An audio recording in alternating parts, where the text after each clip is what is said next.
Hello friends, வணக்கம். நம்ம இப்போ சைனாவில் இருக்கோம்.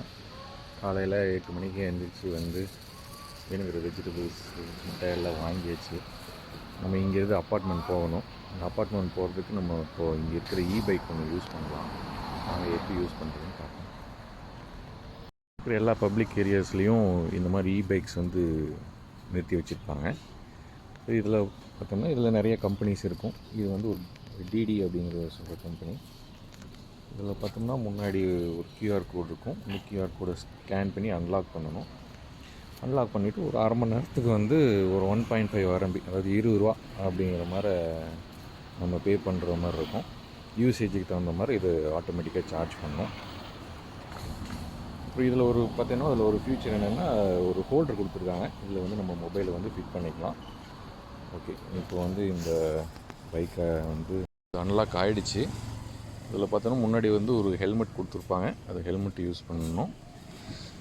போயிட்டு மறுபடியும் இது ஹெல்மெட்டை இதே பேஸ்கெட்டில் வச்சுட்டு மொபைல் ஆப்பில் லாக் அவுட் கொடுத்தோம்னா அது அமௌண்ட் டிடெக்ட் பண்ணிக்கும்.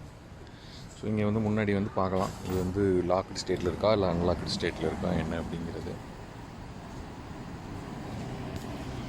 இப்போ அன்லாக் ஸ்டேட்டில் இருக்குது. வாங்க இது ட்ரைவ் பண்ணலாம்.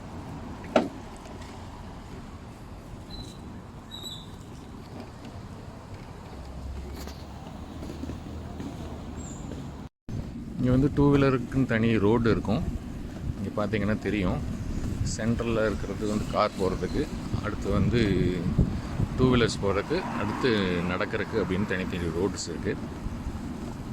நம்ம இங்கே ரூல்ஸ் கொஞ்சம் ஸ்ட்ரிக்டாக தான் ஃபாலோ பண்ணணும்.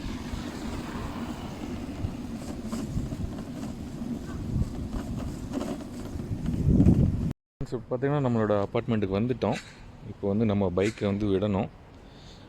இது விடுறது நம்ம எங்கே வேணால் விட்டுட்டு போனால் அப்படிங்கிறது இல்லை. அதுக்குன்னு டெசினேட்டட் பார்க்கிங் ஸ்பாட்ஸ் இருக்குது. நம்மளோட அந்த அப்ளிகேஷனில் பார்த்தாவே அதெல்லாம் தெரியும். ஸோ அந்த இடத்துல கொண்டு விட்டுட்டு ஹெல்மெட்டை அதோட பேஸ்கெட்டில் வச்சுட்டு அதுக்கப்புறம் அந்த அப்ளிகேஷனில் போயிட்டு லாக் அவுட் பண்ணணும். லாக் அவுட் பண்ணோம்னா அது அதுக்கான காசை எடுத்துரும். இல்லை நம்ம கண்டப்போ கொண்டு போய் விட்டுட்டு போனோம்னா அது 600 ரூபா அந்த மாதிரி சார்ஜ் பண்ணுவாங்க நம்மளுக்கு.